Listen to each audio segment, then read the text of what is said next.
welcome to paranormalxl podcast. Apparently I have a giggly co-host today. Gigi here, of course. Yay. With special co-host. Des? Des? I don't know what to call myself. A person? Maybe. Some days. So we're just going to jump right in. We are picking up on the letter O for the A to Z haunted locations that we've been doing throughout this season. So I will go first.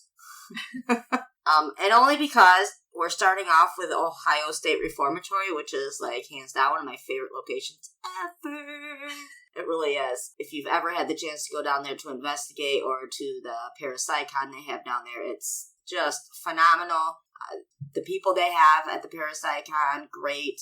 They just put together such an amazing show for everybody, being how big it is and the amount of people they have coming through. It runs smooth every year. It's just the history, and it's actually a piece of Hollywood too, besides the history.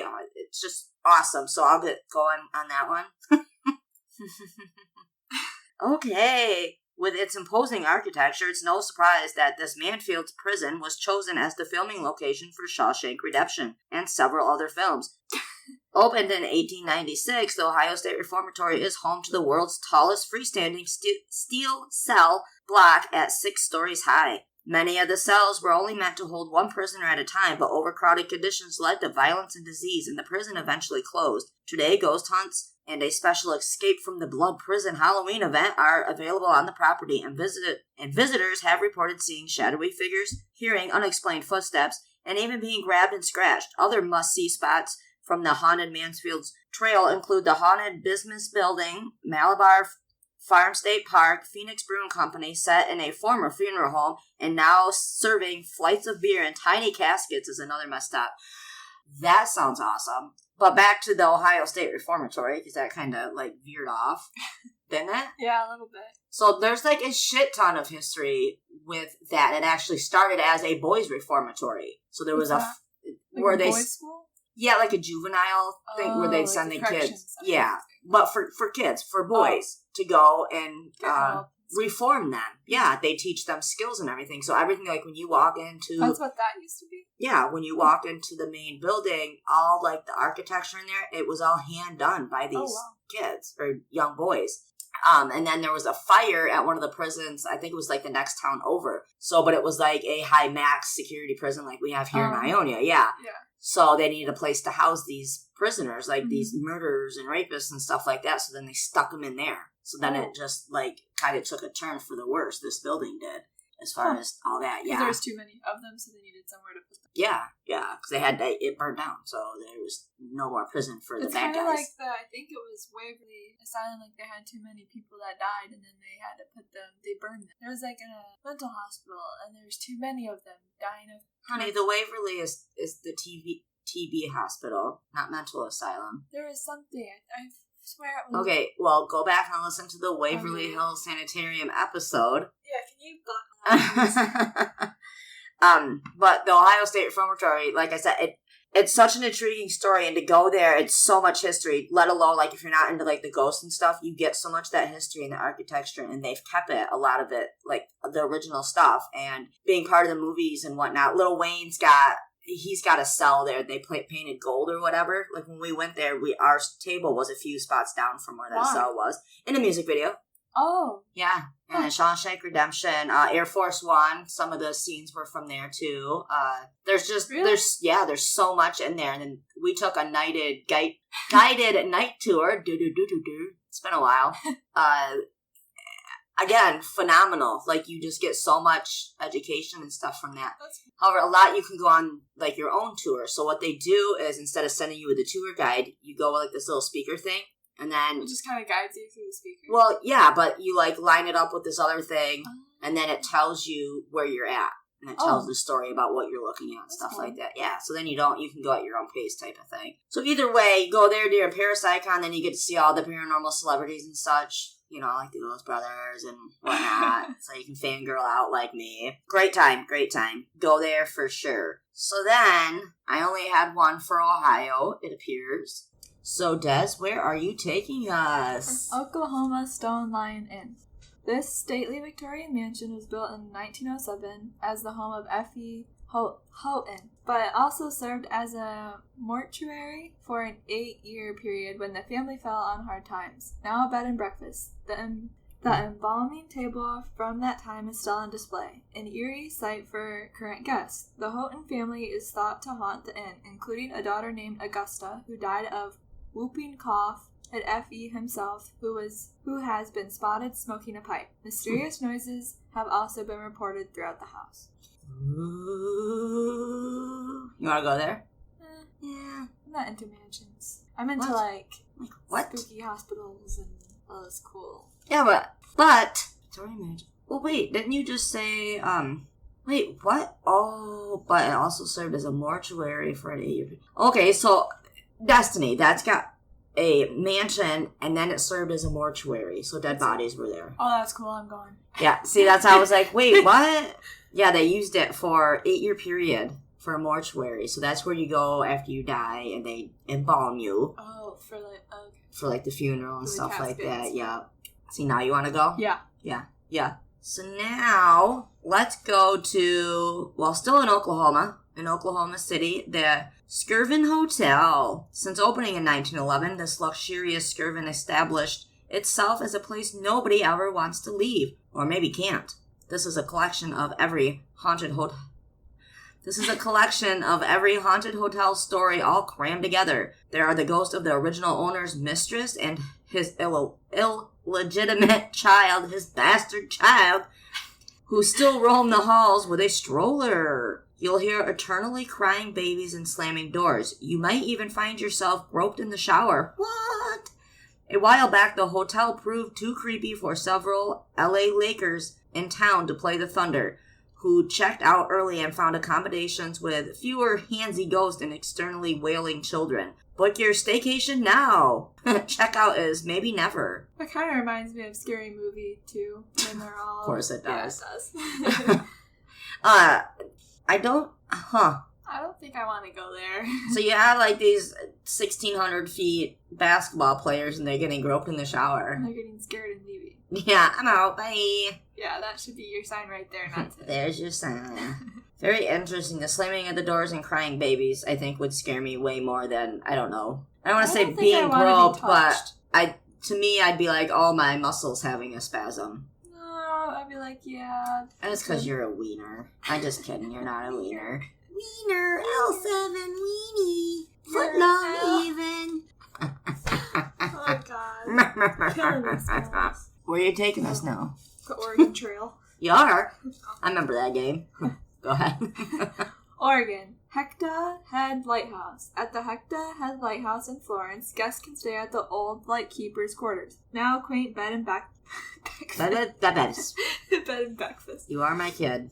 Now a quaint bed and breakfast with turn-of-the-century rooms. If you stay here, however, you could meet Rue, the wife of lighthouse keeper Frank DeRoy, in the 1890s. As the story goes, Rue had a daughter who died tragically during her time there. Guests have reported the scent of flowers or rose perfume out of the blue, or seen an imprint on their bed as if from a moment before. What? I like lighthouses. And you hear a lot of stories about how they're supposed to be haunted and stuff, which I find is weird, but movies too with with lighthouses involved. I know, and I don't okay, with that being said, I suppose, because water is a conductor and it makes energy, so ghosts, they follow that energy. But that energy that they're getting from the water moving. Huh, maybe that's why. I don't know, I have a lot of theories on that stuff. I would like to go to, the old, some of the old lighthouses. There's a lot, across seas that are really scary and, abandoned. Well, yeah. So let's go to Portland, Oregon at the... Oregon? I said, the way you said Oregon. Oh, Oregon? Oregon. Whatever. The Shanghai Tunnels. The first thing you'll notice when you enter the dank tunnels underneath Portland's bustling Chinatown are the shoes. Piles and piles of them covered in decades worth of dust. Why? Because it's hard to escape the underground when you have to run barefooted across broken glass. You see, in the 1800s, Portland was a hotspot for Shanghaiing, a human trafficking technique in which unsuspecting people were drugged and dragged into these tunnels, then woke up at sea. Today, the tunnels still connect bars and restaurants, including the very haunted Old Town Pizza and tours. Currently suspended, take you past rusty old cells in addition to cobwebbed opium dens. Oh my god. It sounds like you're reading a Mad Lib. That's why I'm trying not to bust out laughing over here. Jeez. I should have got my shit more together. So, to cobwebbed opium dens, many purported to still be frequented by long dead madams. Hey, at least somebody's having fun down there. What the hell? Wow, so I got, like, really serious when it came to, like, the human trafficking technique. Just because that happens, like, nonstop right now with people getting taken and stuff like that. But imagine being, like, in the 1800s, not knowing what the fuck's going on, and then you wake up at sea because they're transporting you. Like, that's nuts. And then there's no way to, that's going to take me down a completely rabbit hole that I don't want to go down. She's so weird. So where are we headed now? Pennsylvania? Okay. Pennsylvania. Yeah. Pennsylvania, Eastern State Penitentiary, a state-of-the-art facility when it opened in 1829. Eastern State Penitentiary in Philadelphia once held many of America's most notorious prisoners, including Slick Willie Sutton and Scarface Al Capone. Though the prison was designed to inspire penance in its inmates, in reality, its harsh conditions and strict punishments drove many of them insane. Residents were kept in solitary confinement, strapped tightly to chairs for days at a time, and forced to wear heavy masks that prohibited them communication with one another. Today, many are still said to haunt the grounds. That should be it. That's it. Tours of the decaying penitentiary are available daily, but for an extra chilling experience, visit in the fall during Terror Behind the Walls, a haunted house within the cell blocks. Wow. Just a lot of negative energy, I'm sure, left there. Was it negative residual energy, I guess. Wow, just a lot of torture, it sounds like. Yeah. Don't want to go there either. No, don't want to go there. And how about Rhode Island? Providence City Hall. Providence City Hall is believed to be haunted by Thomas Doyle, one of the city's longest-standing and most loved mayors. Staff have reported elevators operating on their own, furniture moving by itself, and unexplained whispers in empty rooms. Okay, so imagine you're sitting in a room, and the couch just starts moving across. What would you do? Maybe take a nap on it? Take a nap. Call Ghostbusters. Maybe.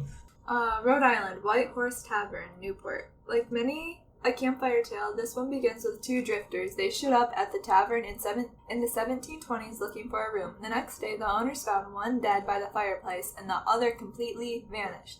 A specter now chills by the fireplace, daring people to solve his freakish death. There have also been encounters with a colonel-looking dude in the upstairs bathroom, and mysterious footsteps all over the place. Those are footsteps. Scary, huh? Yeah. Yeah? I've never heard anything like that, so I don't know what I'd do. Oh. I've never heard noises. You've never heard noises? No, I've never heard, like, ghost noises. Like, when I was home alone. Like, I've heard, but it's, like, floor creaking. That's, like, old wood floors. Oh, yeah. Like the house settling and stuff like that. Yeah. See, that's where we're going to start investigating and stuff that you need to decide if that's what it is. So if you're a debunker. Yeah, that's your main job, is to try to go in and debunk it. And if you cannot debunk it, you try to figure out what is causing it. Yeah. So let's go to South Carolina now. Dock Street Theater. This working performance arts theater has had a bad past, including fires and even an earthquake since it opened in 1735. It's considered one of the most haunted places in Charleston, with two ghosts roaming the theater. One ghost is the spirit of the famous actor Junius Brutus Booth, father of John Wilkes Booth. Sorry. It was. Junius Brutus Booth. Say that 3 times fast. No shit. Almost did. But that was the dad of John Wilkes Booth, who shot Abraham Lincoln. Yeah. our great-great-great-grandfather. The man who shot Abraham Lincoln. Great. And the second is a nameless ghost believed to be a prostitute. Well, that makes sense, especially way back then. You're just going to skip over the fact that I said he's our great-great-great-great-great whoever long grandfather? Yes. And not explain? I may have before, but we were blood related to his wife. Mary Lincoln But Todd. married through... Yes. But she did, she's nuts. well, yeah, but she did witch work. And actually, I don't really think that she was nuts. She just believed in what we do. Well, yeah, she was very thought spiritual. she was nuts. Yes. I don't think because she would do seances, try to contact her son. The son that was deceased, yes. Ted. Ted. Give me a second, I'm just gonna... Hoot and holler. Hello. Wait, where are we? South Carolina. Okay, so with all that being said, I need to go hoot and holler, so we's gonna take a quick break and we will be right back.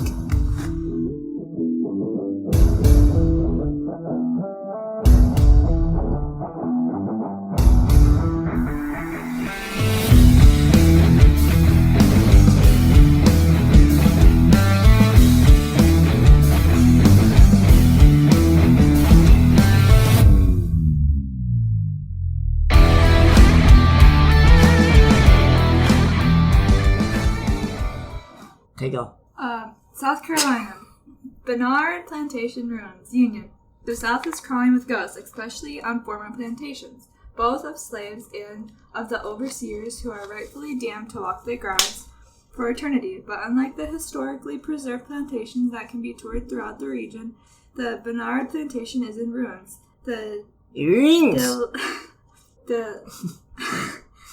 dilapidation. Literally.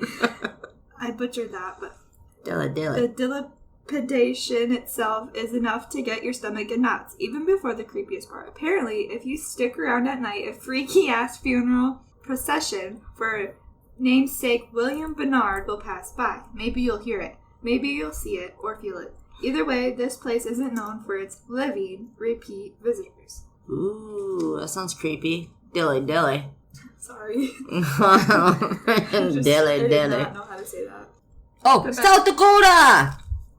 That was too loud. South Dakota! Historic Bullock Hotel, the first and finest hotel in Deadwood. This historic establishment is said to be haunted by the town's first sheriff, Seth Bullock. Visitors and guests alike have reportedly seen apparitions of Bullock, smelled his cigar smoke, and noticed items that have been moved by unseen hands. Restored to its original grandeur, the hotel now offers luxury accommodations, a restaurant, a casino, and ghost tours. Period decor and original details, including a staircase and skylights, provide the perfect backdrop for spooky tales. I wonder if we've seen that when we went there. I may have. Seen a lot of cool stuff, but when Sean took me out there. Yeah. But my paranormal self hides, like, when we go do stuff together. So, like, I was like, oh, I bet that's really cool and haunted. Oh, man, I bet that's really cool and haunted. Like, all this, Old West towns and stuff would have been, like, so cool to actually, like, we get see. to talk to people and see if they had experience. Yeah. And the history, too. Yep. But it was, like, my break from all that. Yeah. But it's hard because that's, like, your favorite thing.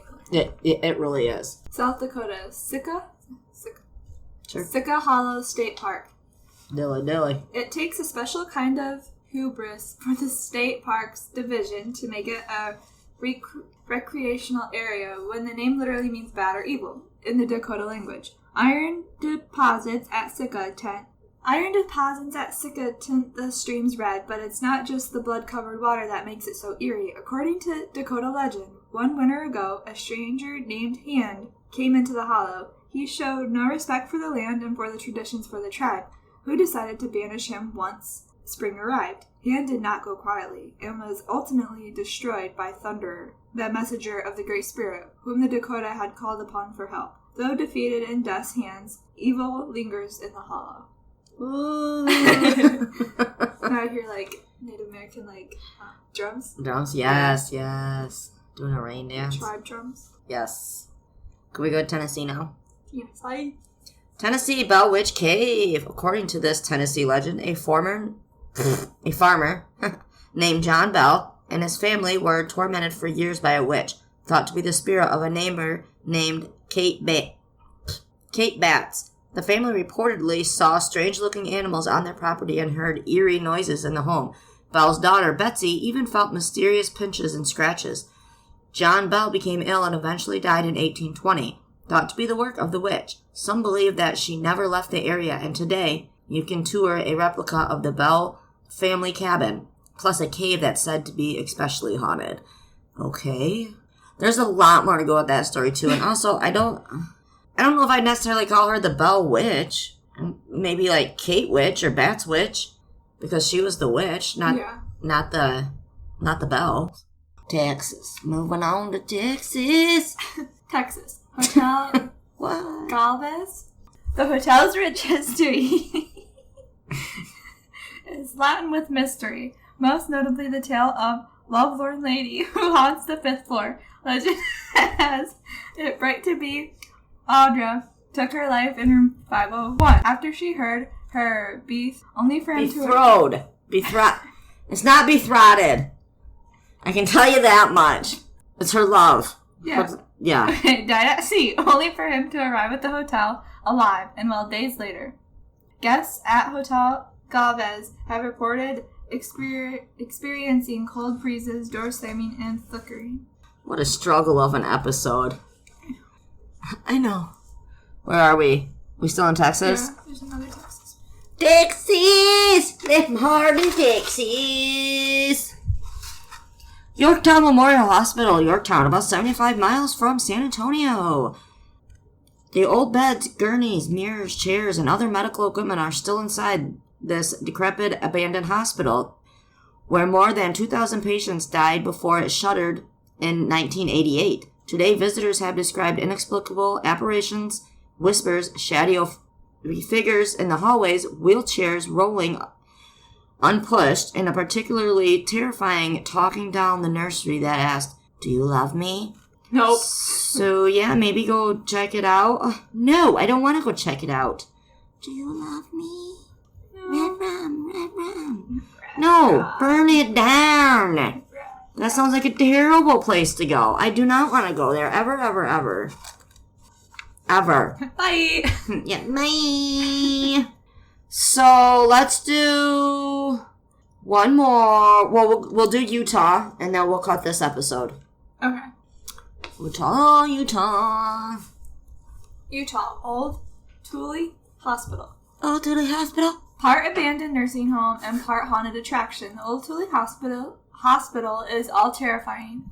Former nurses claim the hospital was inhabited by 3 ghosts, a nurse in white, a man in black, and a little girl. Ghost tours of the property are now available for paranormal enthusiasts, known as Asylum 49, the Full Contact. Haunted attraction is not for the faint of heart either. Visitors can be touched, grabbed, or even carried off into another room by cast members. By what? By cast members? Yeah, I don't know what that means, but I think maybe ghost. Dead cast members? Nervously laughing. Insert here. Where am I? Oh, Utah. Moon Lake. Yeah. Moon Lake, Des. Moon Lake. If you go to a place like Utah's Mountains Meadows massacre site, you shouldn't be too surprised when you hear the voices, the 100-plus people slain by a militia in the 1850s. It's right in the name. But imagine you found a great lakeside campsite in one of the Utah's mountains, a serene patch of mountain bliss in a state loaded with natural beauty. Suddenly, you're confronted by a young, dripping, shivering girl with bluish skin looking for help. Then, as you panic, she suddenly disappears. In broad daylight, the Blue Lake ghost appears at all hours to campers, hikers, and fishers. Some people simply hear her wailing in the woods. Others report her running through campsite at night, and many claim to have seen her firsthand, probably not twice, though. This isn't a site that's big with repeat visitors. I can see that. So I've came across a couple of stories or locations that out in the woods. Yeah. Type of thing. That is something that Would be sweet to experience at the same time? No. So, like, in a house, you're like, okay, well, it's the electric, you know, the house is settling, blah, blah, blah. But if you're outside, you're like, there's a million other things it could be, but at the same time, you're like, oh, man, what was it? Was it a Bigfoot? Like, there's or was it a ghost? Yeah. It's freaky. Like, if I saw a girl in the middle of the woods, I'd probably go screaming. Like, hello, are you okay? Yeah, exactly. Or be like, bye, I've seen too many scary movies. Yeah, bye! Yeah, and run. Run away from little girls.